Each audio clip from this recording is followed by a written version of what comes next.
I never thought I'd be sharing this story, but life has a funny way of circling back when you least expect it.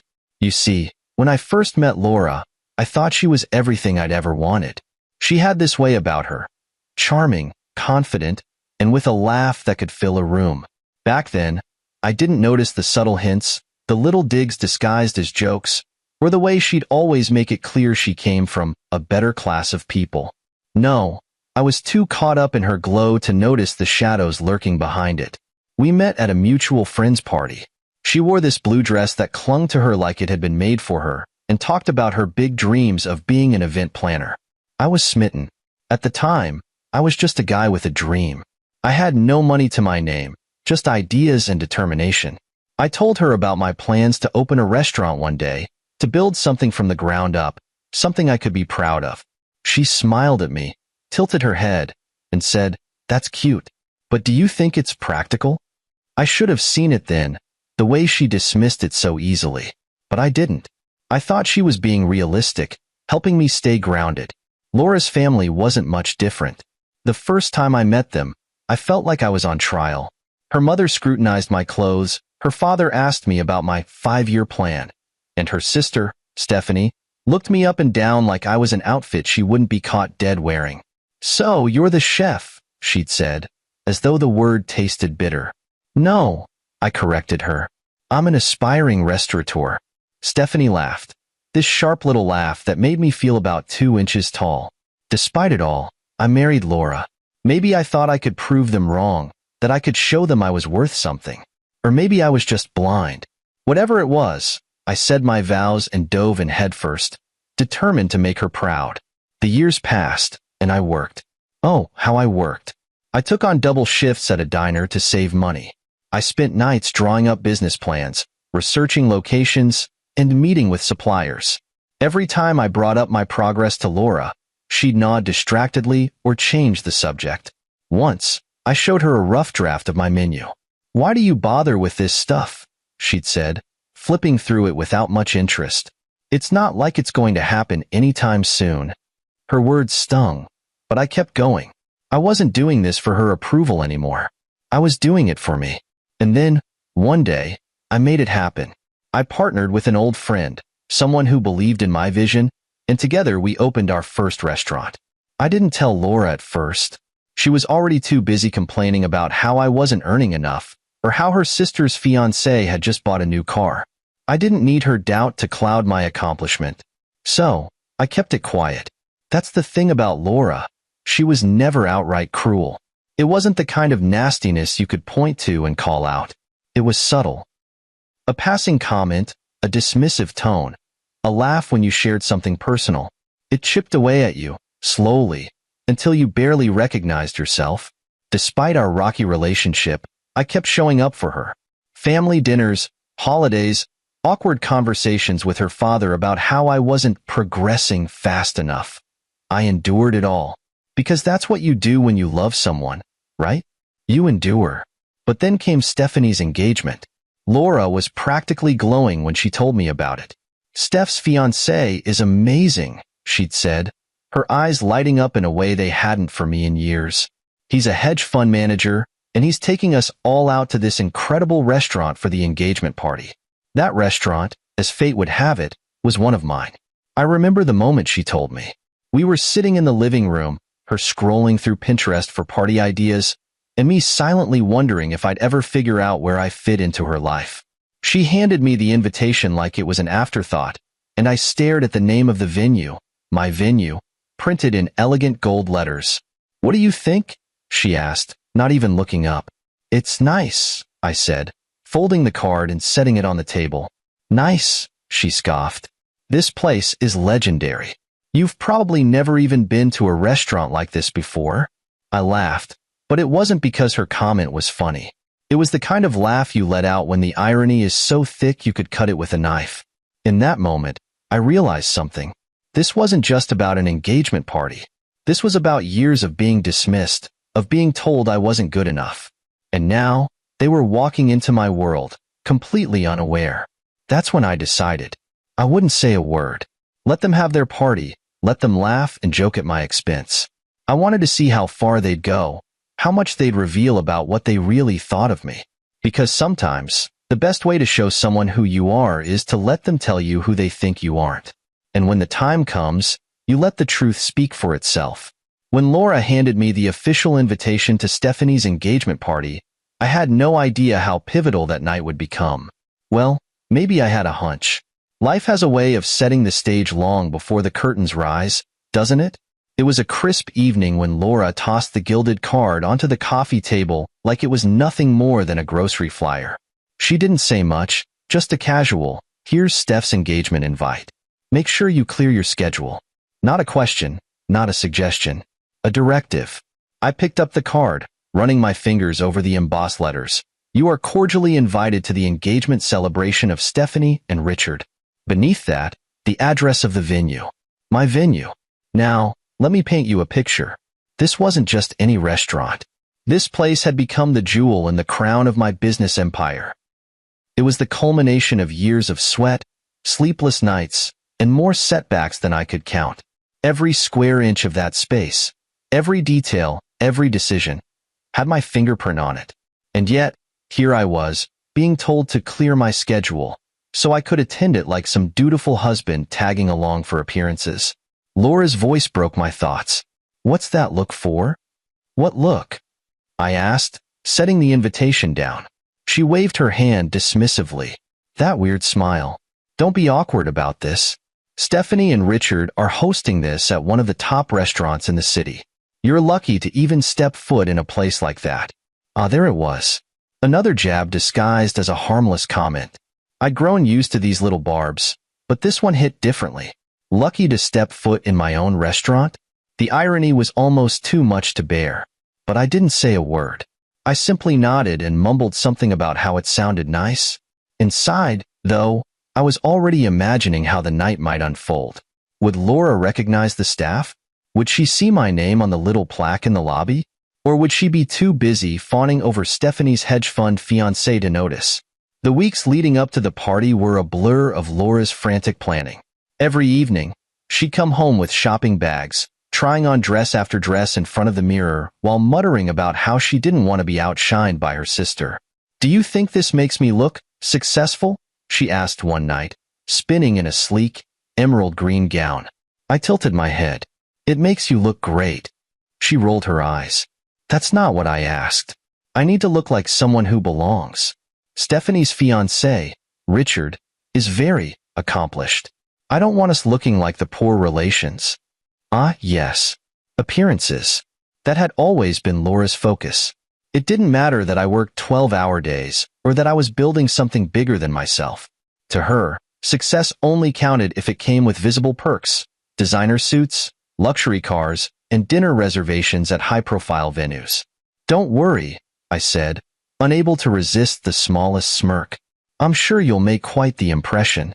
When the day of the engagement party finally arrived, Laura was a whirlwind of nerves.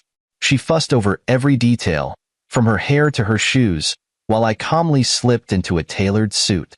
It wasn't fancy, but it was mine, just like everything else I wore or owned. "Are you ready yet?" she called from the other room. "Ready as I'll ever be," I replied, grabbing my car keys. The drive to the restaurant was filled with Laura's chatter about Stephanie's perfect life. "Did you know Richard's family has vacation homes in Europe? And he's already talking about buying Steph a Tesla as an engagement gift. Isn't that romantic?" Romantic? Sure. If your idea of romance is a price tag. We pulled up to the restaurant, and Laura's face lit up as she stepped out of the car. The venue was impressive. I'll give her that. Elegant lighting spilled out onto the sidewalk, and the doorman greeted us with a warm smile. Of course, he recognized me immediately, but he didn't let it show. Professionalism is a standard we maintain at my establishments. Inside, the space was alive with soft music, clinking glasses, and the murmur of well-dressed guests. Laura beamed as she spotted her family near the center of the room, waving us over. As we approached, Stephanie turned and squealed, "Laura, you look amazing." "And you," Laura gushed, "look like you just walked out of a bridal magazine." The two of them hugged tightly, leaving me standing awkwardly to the side. "And this must be your husband," Stephanie said, finally acknowledging me with a glance. I'm so glad you could make it. I'm sure this place is a real step up from whatever you're used to. I chuckled softly, biting back a reply. If only she knew. The party was just getting started, and I could already feel the undercurrent of judgment in every interaction. Laura's parents greeted me with lukewarm smiles, while Richard's family barely acknowledged my existence. It was clear I was an outsider in their eyes, a footnote in Laura's more glamorous story. But I wasn't there to make waves. Not yet, anyway. I played my part, shaking hands, making small talk, and blending into the background. Little did they know, the background was mine. You know how people say you can feel the energy shift in a room? Well, that's exactly what happened the moment we walked into the restaurant. For me, it was like stepping into my own kingdom, one I'd built brick by brick. But to everyone else in that room, I was just Laura's husband. The place looked spectacular, if I do say so myself. Soft, ambient lighting bathed the room in a warm glow, and every table was adorned with fresh floral centerpieces and perfectly folded linen napkins. It wasn't just a restaurant, it was an experience, and tonight, it was hosting the engagement party of the year. Laura clung to my arm as we made our way to the main table where her family was seated. Her grip wasn't affectionate, it was performative. The kind of hold that screamed, "Look at us, we're the perfect couple." Funny how illusions work, isn't it? "Laura, you're finally here." Stephanie stood up from her seat, her sparkly dress catching the light as she rushed over to hug Laura. They exchanged air kisses like they were the stars of some reality show. Stephanie glanced at me briefly, her polite smile not quite reaching her eyes. "Oh, and you brought him." Him. That's all I was to her. Not my name. Not my identity. Just Laura's husband. I smiled, keeping my expression neutral. "It's good to see you too, Stephanie." Her fiancé, Richard, was quick to jump in. "Welcome, welcome. Feel free to grab a drink. The bar's open." He turned back to Stephanie, clearly uninterested in anything I had to say. I let Laura lead me to our seats, which, unsurprisingly, were placed at the far end of the table. Strategic, no doubt. The closer seats were reserved for the people who mattered, and I wasn't on that list. As the evening progressed, I couldn't help but notice how seamlessly everyone slipped into their roles. Stephanie played the glowing bride-to-be, laughing at all the right moments and gushing over her fiancé's every word. Richard's family oozed wealth, their designer clothes and expensive jewelry a constant reminder of their status. And then there was Laura, my wife. The woman who once told me she believed in me, but now seemed more interested in pretending I didn't exist. She was in her element, laughing at inside jokes with her sister, and leaning into Richard's mother's compliments like a sponge soaking up water. I sat there quietly, sipping my drink and observing the scene. That's when the first dig came. "So, Laura," Stephanie began, her voice loud enough to catch the attention of nearby tables, "tell us more about your husband's work. What does he do again?" Laura hesitated, her cheeks flushing slightly. She waved a hand dismissively. "Oh, you know, he's figuring things out. Nothing big. But he's very passionate about his little projects." Little projects. That was how she framed years of hard work and sacrifice. I felt a flicker of anger rise in my chest, but I forced it down. This wasn't the time. Richard's mother, a woman with the kind of sharp features that made her look permanently unimpressed, chimed in. "Passion is nice, but stability is better. My Richard, for example, is already managing portfolios worth millions. Isn't that right, darling?" "Absolutely," Richard replied, his tone smug. "Stability is everything in today's world." The table laughed, and I felt their eyes briefly land on me, as if I were some sort of cautionary tale. I offered a tight smile and took another sip of my drink, letting their words roll off my back. But then Laura joined in. "Yes, stability is important," she said, her voice laced with a subtle edge. "It's why I'm so proud of Stephanie and Richard. They're the perfect match. Some of us could learn a thing or two from them. Some of us." The words hung in the air like a bad smell. She wasn't even trying to hide her disdain anymore. By now, the staff had begun serving dinner. Plates of beautifully arranged appetizers were placed in front of each guest, and I couldn't help but feel a sense of pride. This was my team, my vision come to life, and yet I was sitting at this table as though I had nothing to do with it. As the night wore on, the comments became less subtle. "You must be so lucky to eat out at places like this," one of Stephanie's cousins said, nodding toward the room. "A big step up from whatever fast food joints you're used to, huh?" Laura laughed lightly, brushing her fingers through her hair. "Oh, he's not picky. He'll eat anything, really." The table erupted into laughter, and I felt my fists clench under the tablecloth. It wasn't just the mockery. It was the sheer audacity of it all. They had no idea who I really was, no clue that the very space they were sitting in was my creation. But I wasn't angry, not really. If anything, I felt a strange sense of satisfaction.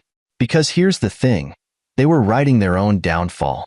Every snide comment, every dismissive laugh, every glance that dismissed me as unimportant, it was all building up to the moment when the truth would come crashing down. And believe me, that moment was coming. Dinner was in full swing, and the room buzzed with laughter and chatter. But at our table, it was less family celebration and more roast the odd one out. Guess who the odd one out was? I sat there, my fork idly pushing around the beautifully plated steak, my restaurant's specialty, while the conversation veered dangerously close to being outright cruel. It wasn't subtle anymore. It was open season, and I was the target. "Laura," Stephanie said, her voice dripping with faux curiosity, "how do you two make it work? I mean, Richard and I are always so aligned on, well, everything. But it must be hard when you're with someone who's still figuring things out."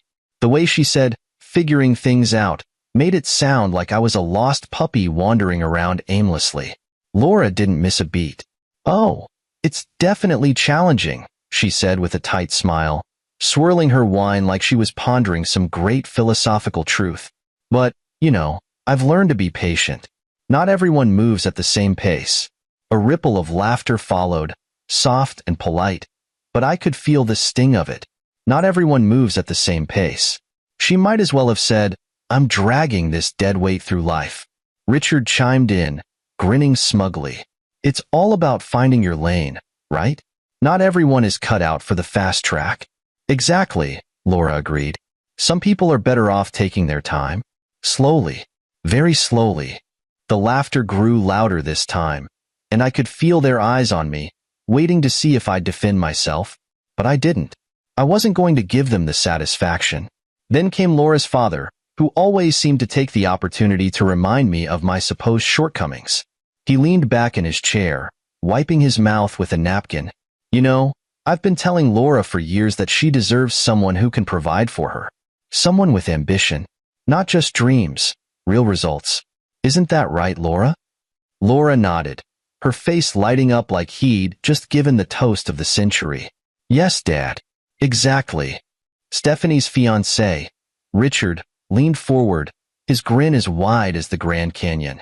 "So, what is it you do these days?" he asked, feigning interest. I met his gaze, calm and steady. "I manage a few things here and there," I said casually, giving him nothing. Richard chuckled, exchanging a knowing glance with Stephanie. "Well, it must be nice to have so much free time. Not everyone can handle the pressure of real responsibility." The table erupted into laughter again, and Laura leaned over to me, her voice barely a whisper. "Just let it go," she said, patting my hand as if I needed comfort.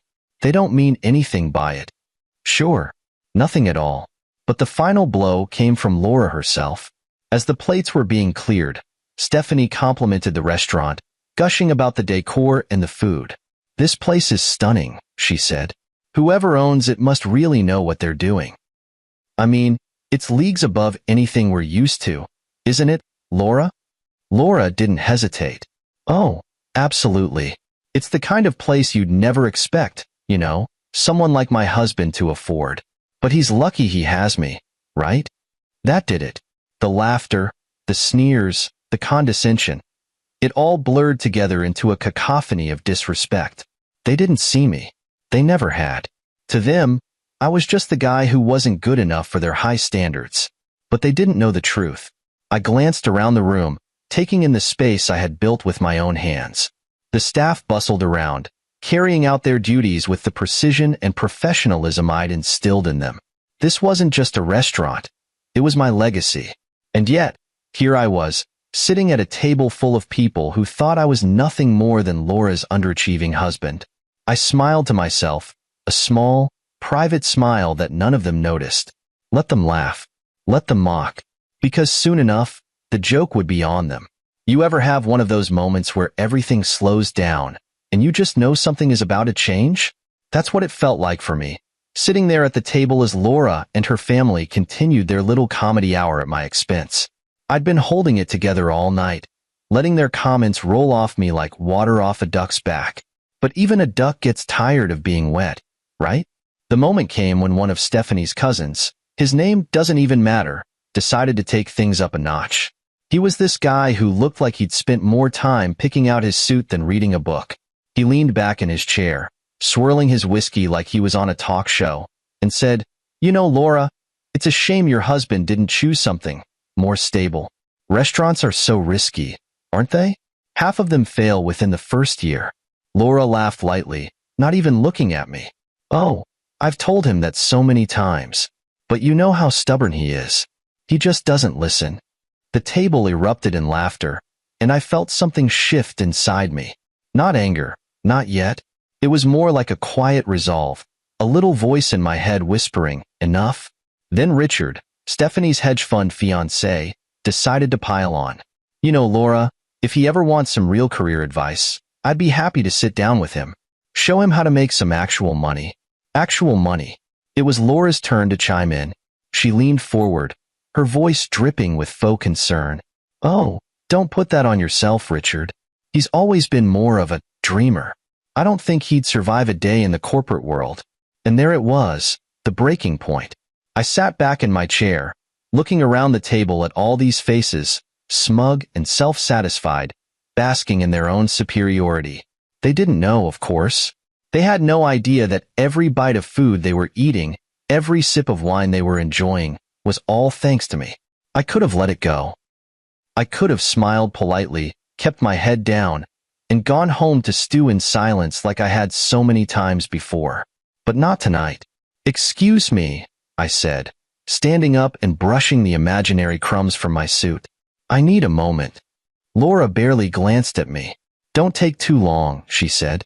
"The toasts are about to start." I smiled, but it wasn't the kind of smile you give when you're happy. It was the kind of smile you give when you're holding something back, something big. I walked away from the table, weaving through the crowd of guests and staff. Everywhere I turned, I saw the fruits of my labor. The chandeliers I'd chosen, the custom furniture I'd commissioned, the menu I'd spent countless nights perfecting. I found my general manager, a sharp, capable woman named Elena, standing near the bar. "Elena," I said, keeping my voice low, "I need a favor."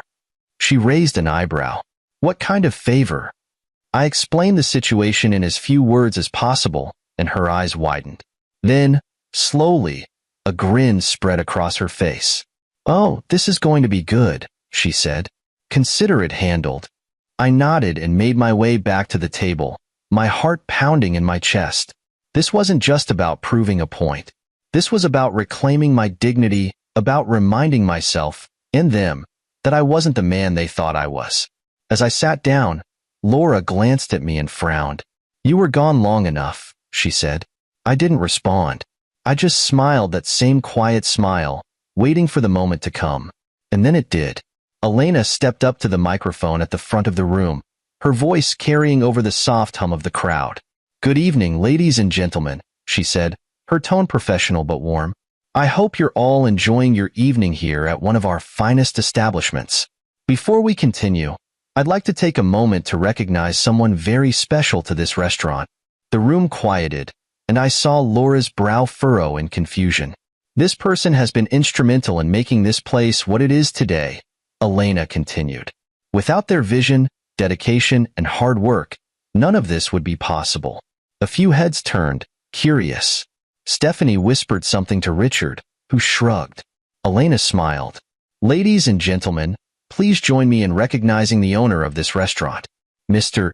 Insert protagonist's name." For a moment, there was silence. And then, Slowly, heads began to turn in my direction. Laura's face froze, her mouth slightly open as she stared at me. Stephanie's hand flew to her chest in exaggerated shock. Richard just looked confused, as if someone had started speaking a foreign language. I stood, smoothing out my suit jacket, and gave a small nod to the crowd. "Thank you, Elena," I said, my voice calm and steady. "And thank you all for being here tonight. It's always an honor to host events like this, especially when they're so close to home." I glanced at Laura, her face pale and her eyes wide, and felt the weight of years of disrespect lift off my shoulders.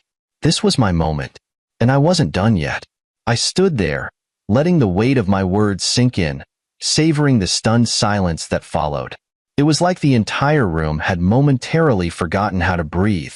Laura's face was a picture, pale, mouth slightly open, her perfectly composed exterior cracking in real time.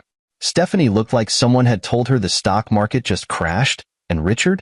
He was trying to process what he just heard, his smug grin replaced with a blank, blinking expression.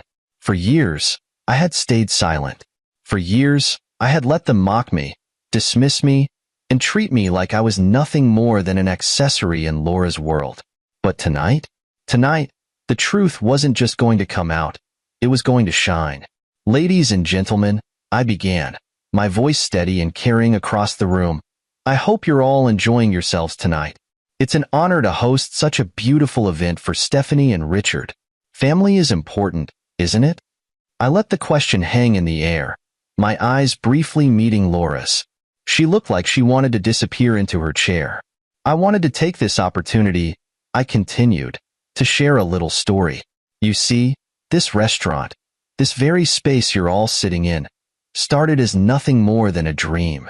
A dream that many people, including some at this very table," I gestured toward Laura's side of the room, "thought was impractical, unrealistic, even foolish." There were murmurs in the crowd now, heads turning to look at Laura, who was staring at her wine glass like it held the answers to the universe. "But dreams," I said, smiling slightly, "are funny things. They don't care about practicality. They don't care about what people think. They only care about the person willing to chase them." I stepped closer to the head table, looking directly at Richard. "And as it turns out, Richard, restaurants aren't just risky.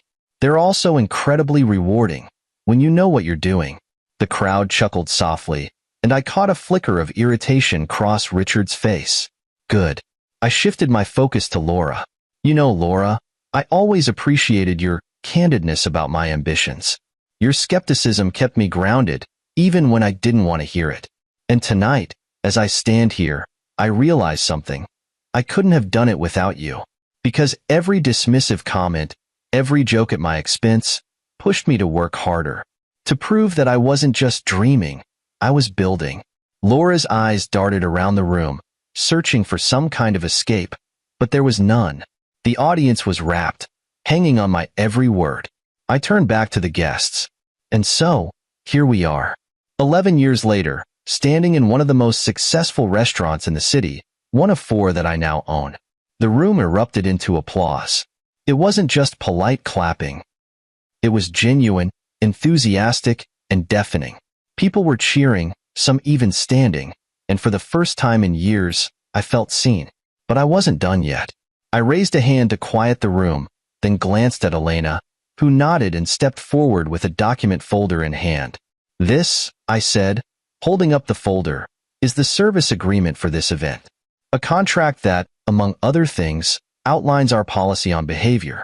Specifically, Section 3.2, which states that any customers who verbally abuse or humiliate our staff or ownership will be asked to leave the premises immediately." The silence was deafening. I looked directly at Laura's father, then at Stephanie, and finally at Richard. Now, I've been patient tonight. I've smiled through the jokes, the insults, the condescension. But as much as I value family, I value respect more. And tonight, respect has been in very short supply. Stephanie gasped, her hand flying to her chest. "Are you saying we've disrespected you?" "I'm saying exactly that," I replied, my voice calm but firm. "And as much as it pains me to do this, I motioned to Elena. I'm afraid I have to ask your party to leave." Chaos erupted. Laura's father jumped up, sputtering about how this was outrageous. Stephanie started whining about how I was ruining her special night, while Richard tried to puff out his chest and argue. But Elena remained calm, signaling to the staff to begin clearing the table. Laura, meanwhile, just sat there, frozen. She didn't say a word, didn't argue, didn't even look at me. Maybe she finally realized that this wasn't a moment she could manipulate or spin in her favor. The staff moved quickly and efficiently, clearing plates and glasses as the crowd watched in stunned silence. Laura's family tried to protest, but the security team stepped in, calmly escorting them toward the door. As they were being led out, Richard turned to me, his face red with anger. "You'll regret this," he spat. I smiled. "I already regret not doing it sooner." The room was quiet now, the chaos left in the wake of their exit settling like dust after a storm. I turned to the remaining guests and gave a small bow. "Apologies for the disruption. Please enjoy the rest of your evening." The applause that followed wasn't just polite, it was thunderous. For the first time in years, I felt like I had reclaimed something I'd lost. And as I stood there, watching the crowd return to their conversations and laughter, I realized something. This wasn't just about revenge. It was about respect. For myself. For my journey. I'd let them belittle me for too long. But not anymore. As the door closed behind Laura, her family, and their entourage, the silence in the restaurant hung in the air like the final note of a symphony. For a moment, I stood there, watching the shocked expressions on the remaining guests' faces slowly transform into something else. Admiration. Respect. Vindication. Then the applause started, hesitant at first, but it grew louder, more confident, until it filled the room. Strangers clapped and cheered, some even standing as they showed their support. It wasn't just for the food or the service. It was for me, for the man who'd stood up and reclaimed his dignity. Elena approached me, her usual calm professionalism giving way to a small, satisfied grin. "Well handled," she said. "I'd say you've just earned yourself a few dozen new loyal customers." I nodded, feeling the weight of the evening settle over me. "Thanks, Elena. Let's make sure the remaining guests are taken care of. Drinks on the house."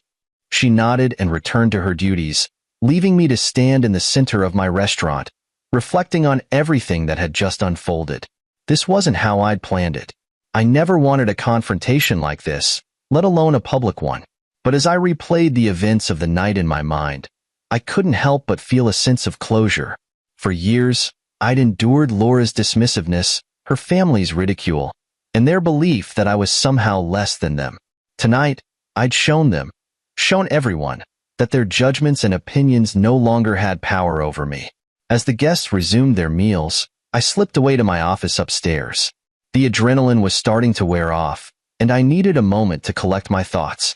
Sitting at my desk, I stared at the framed photo on the wall, a picture of the restaurant on opening night. I remembered standing outside, watching the first customers walk through the doors, and feeling a mix of pride and fear. Back then, I'd believed that success would earn me respect, that if I worked hard enough, achieved enough, people like Laura and her family would finally see my worth. But tonight, I realized something important. Respect isn't given, it's demanded. And sometimes, you have to stop waiting for others to recognize your value and claim it for yourself. The next morning, I woke up to chaos. My phone was buzzing nonstop. Messages, emails, notifications. At first, I thought it was just fallout from the previous night, but when I opened my social media accounts, I saw the real story. Videos of the confrontation had gone viral.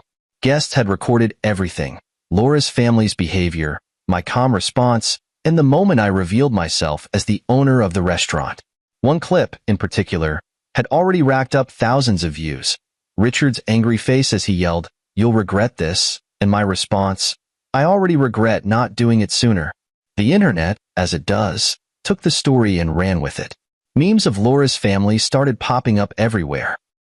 Stephanie's overly dramatic gasp became a reaction gif, and Richard's "real money" comment turned into a running joke. But the real star of the show was Laura's mother. Someone had caught her screeching at the staff as they cleared the table, her face twisted in outrage. The pasta lady, as she was now dubbed, became an instant meme. At first, I didn't know how to feel about it. The whole thing was surreal, watching my private life become public entertainment. But then I started reading the comments. This guy is a legend. Imagine mocking your husband in his restaurant. Karma is real. Respect to him for handling it with so much class.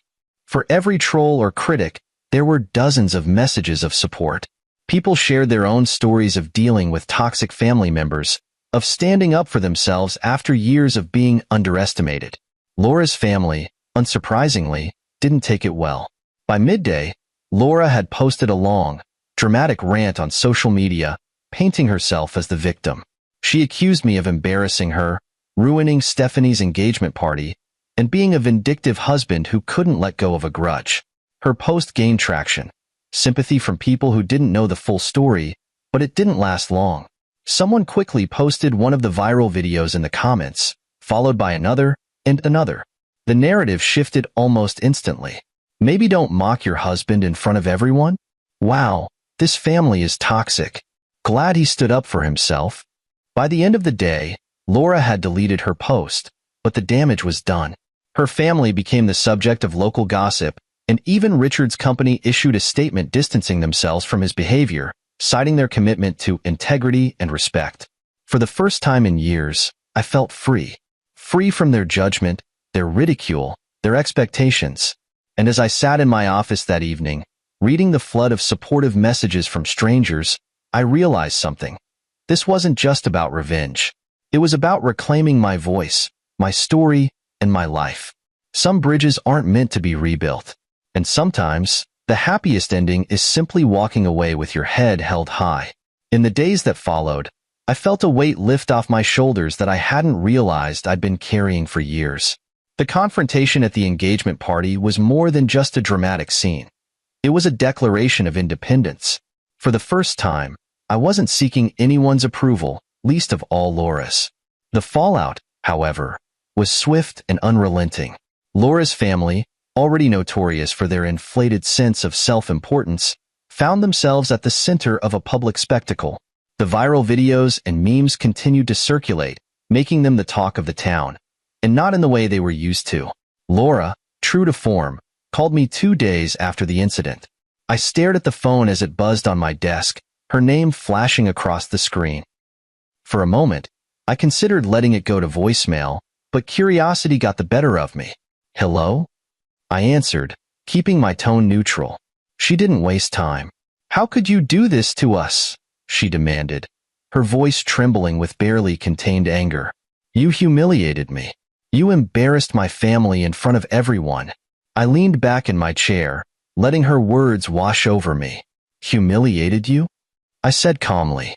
Laura, all I did was tell the truth.